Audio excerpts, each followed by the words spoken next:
Hello everyone, my name is Karina and welcome to Dirtbag Minimal. And today I'm going to give you a tour of my tiny house and what it looks like with 2 people and a dog living in it.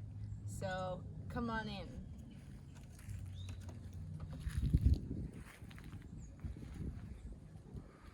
So I really love grasses and plants and things, so I collect them and have them in bottles and stuff. And then right here I have my dryer. So you'll see I have a tiny washing machine, and this is where I dry my clothes.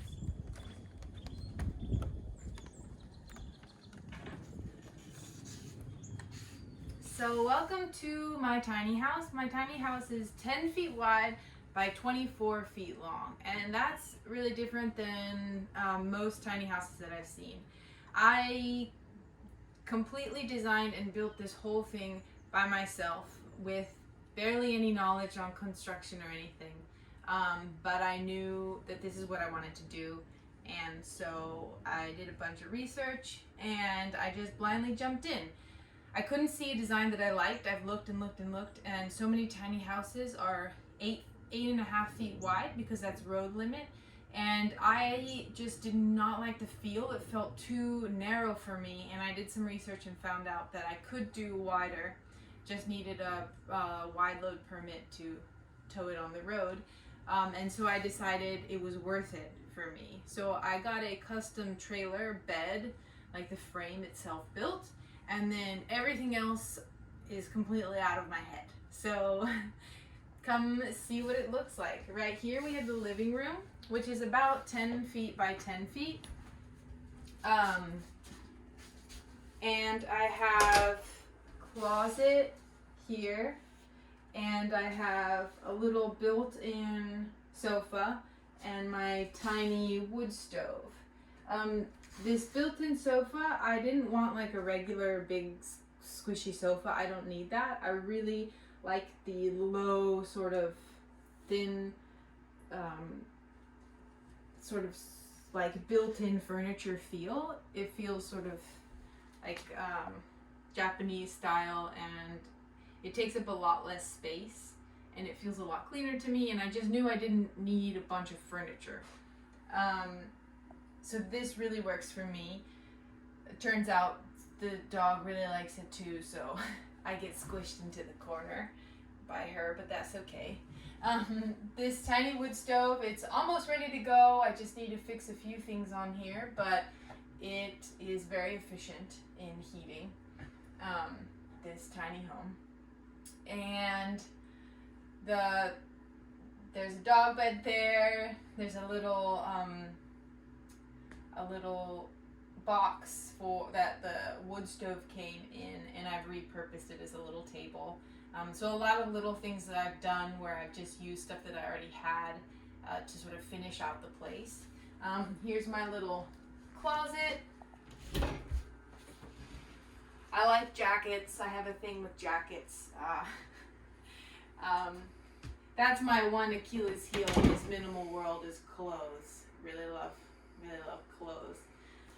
So anyway, follow me into the kitchen. One good thing, or there's a lot of good things, but I think one of the biggest things about the 10 feet wide tiny house is I was able to rearrange things in a layout that I haven't seen anywhere else. So I was able to put the kitchen and the bathroom side by side. This is about 8 feet long, this kitchen, as well as the bathroom. And it gave me more space to have just in the kitchen to move around. I was able to put like a bar area here. And those are all really important because I use the kitchen a lot and I don't want to feel cramped.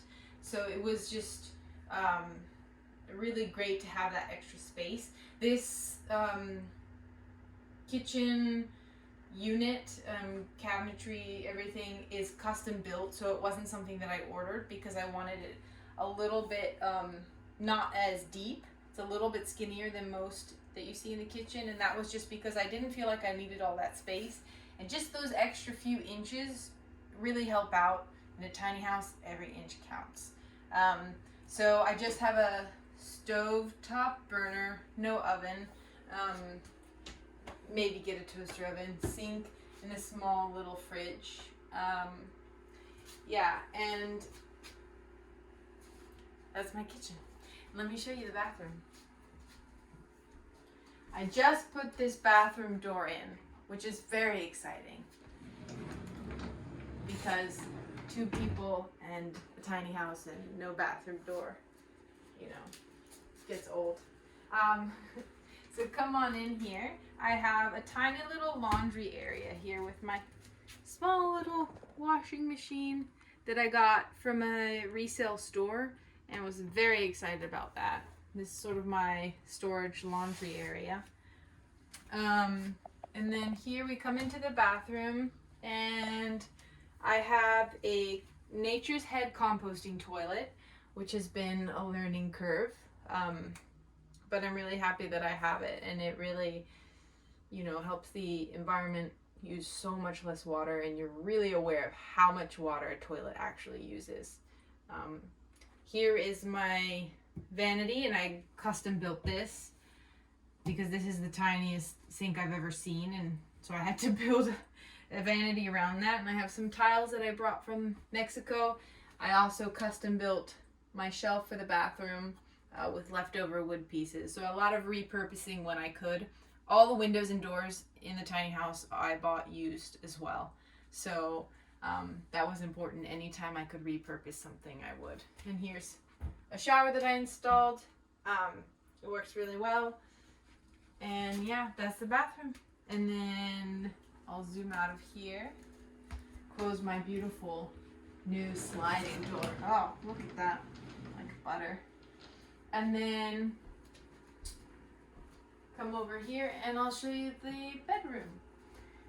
You walk down here, and right here I have a little curtain. I was going to install a door, a sliding door, but I didn't have space to put a pocket door in because I didn't account for that. So then I put this curtain up, which is nice because it blocks light and a little bit of sound for whenever the other person is sleeping and the other person wants to make coffee or have a Zoom meeting or whatnot. So here's the bedroom. I have a downstairs bedroom, which is really, really important to me. I don't want to climb into a loft when I'm going to sleep, and I wanted to feel like I had a whole big bedroom space within my tiny house. So this was a really great decision, and I love it very much. I've got 4 big custom drawers in here, and then also when I lift up this mattress, you can see there's a small handle space, and that's actually a door, like a sideways door, a hinged piece of wood that works like this, and then underneath is a bunch of space for storage, and I actually have my plumbing lines going through there so I can access them if I need to and not break into the wall to find them. I thought that would be great because, you know, inevitably something might go wrong, so it's good to access those. I have a nice, really big, nice window here. That's really nice to open in the mornings.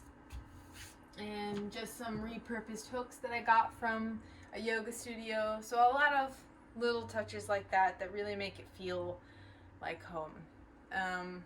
Yeah, so that's my tiny house tour.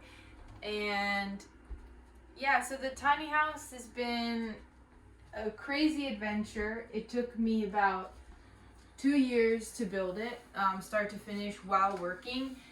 And it's my baby, it's my passion, it's my love, and living in it is a really crazy sensation. Like I said, I didn't have much previous construction knowledge. A lot of this was just YouTubing, a lot of blind faith, I guess you could say. I'm one that jumps into something blind because if I knew how hard it would be, then it would be probably hard to start. And you just learn along the way. So it feels so crazy to design something. Like, I came up with this in my head, and I'm not an engineer, I'm not an architect. I just sort of spatially knew what would work for me, and I drew it, and I dreamed it, and then I just took the steps I needed to get there and built it. And then the moment that I walk inside, it's crazy because this has been inside my head, so it's as if I'm walking into my own head, because yeah, it's an amazing feeling. I've had a lot of people help me along the way with their knowledge. My dad's helped me build. He has some carpentry skills. My partner's helped. And everyone's, backed me on this, more or less. But I do like to say that I did it, and this is my blood, sweat, and tears, and my passion, and I love my little tiny house, and I hope you love her too.